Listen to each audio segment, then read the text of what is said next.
बंगाल में चुनाव नहीं, महाभारत चल रहा है। ममता बनर्जी की गंभीर आरोप, बीजेपी का पलटवार और आधी रात को चुनाव आयोग को सामने आना पड़ा।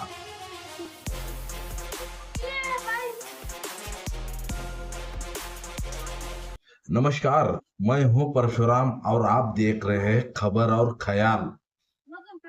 पश्चिम बंगाल में चुनाव का दूसरा चरण खत्म हो चुका है, लेकिन असली लड़ाई अब शुरू हुई है।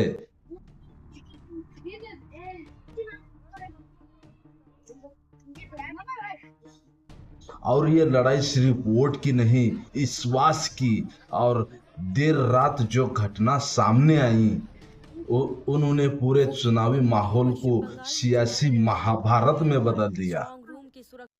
वोट परसेंट टुडे चाणक्य का स्टेट एनालिसिस बता रहा है बीजेपी को मिलेगा 48 और टीएमसी। सबसे पहले एक एग्जिट पोल ने आग में घी डाल दिया। टुडे चाणक्य के अनुमान के मुताबिक बीजेपी को मिल सकती है 192 सीटें और ममता बनर्जी की टीएमसी सिमट सकती है 100 सीटों पर, यानी सत्ता पलटने का संकेत। लेकिन इसके बाद ममता बनर्जी का बड़ा एक्शन सामने आता है। देर रात वे खुद पहुंचती है।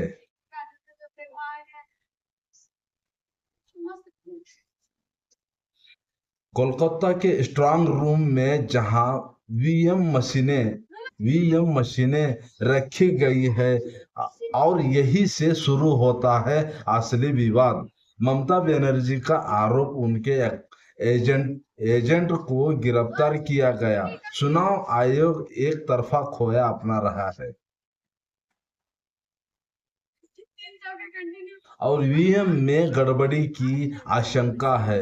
उन्होंने साफ कहा, अगर कोई गड़बड़ी करने की कोशिश करेगा तो हम पूरी तरह से मुकाबला करेंगे। वही टीएमसी ने सोशल मीडिया पर लिखा, बंगाल, दिल्ली और गुजरात के दबाव में नहीं झुकेंगे। अब दूसरी तरफ देखिए, बीजेपी ने इस गंभीर आरोप को सिरे से खारिज कर दिया। बीजेपी नेता तापस रॉय का कहना है, टीएमसी हार के डर से माहौल बिगाड़ रही है। झूठे आरोप लगाकर सहानुभूति बटोरने की कोशिश हो रही है। इतना ही नहीं, कोलकाता में बीजेपी और टीएमसी नेता के बीच सीधा टकराव भी देखने को मिला।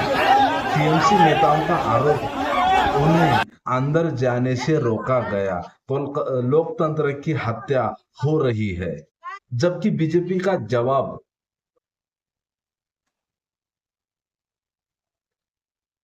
सुरक्षा पूरी है, कोई गड़बड़ी नहीं, सिर्फ अफवाह। और जब माहौल इतना बढ़ गया तो चुनाव आयोग को देर रात सामने आना पड़ा।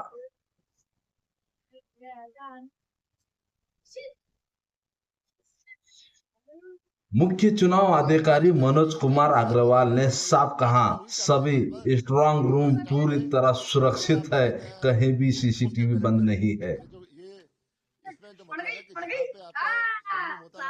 वीएम में कोई छेड़छाड़ नहीं हुई। उन्होंने ये भी बताया कि जो कमरा खोला गया था वे सिर्फ पोस्टल बैलेट के लिए था और इसकी जानकारी सभी पार्टियों को पहले से दी गई थी। यानी चुनाव आयोग ने साफ कर दिया, प्रक्रिया पारदर्शी है और काउंटिंग निष्पक्ष होगी। अब सवाल ये है, क्या यह सच में वीएम पर शक है या फिर एग्जिट पोल के बाद बड़ा हुआ राजनीतिक दबाव? क्योंकि एक तरफ एग्जिट पोल सत्ता बदलने की और इशारा कर रहे हैं, और दूसरी तरफ जमीन पर आरोप प्रत्यारोप की लड़ाई तेज हो गई है। अब नजरें टिकी है 14 मई पर, जब तय होगा क्या बंगाल में सत्ता बदलेगी या ममता बनर्जी फिर से वापसी करेगी। लेकिन एक बात तय है, बंगाल का ये चुनाव अब सिर्फ चुनाव नहीं रहा, ये बन चुका है सियासी महाभारत। आप क्या सोचते हैं? कमेंट में जरूर बताइए। क्या ईवीएम में गड़बड़ी हो चुकी है या सियासी खेल करने के लिए कोई चाल है? आप बताइए कमेंट में जरूर। और वीडियो पसंद आया हो तो लाइक और सब्सक्राइब जरूर करिए। जय हिंद, जय भारत।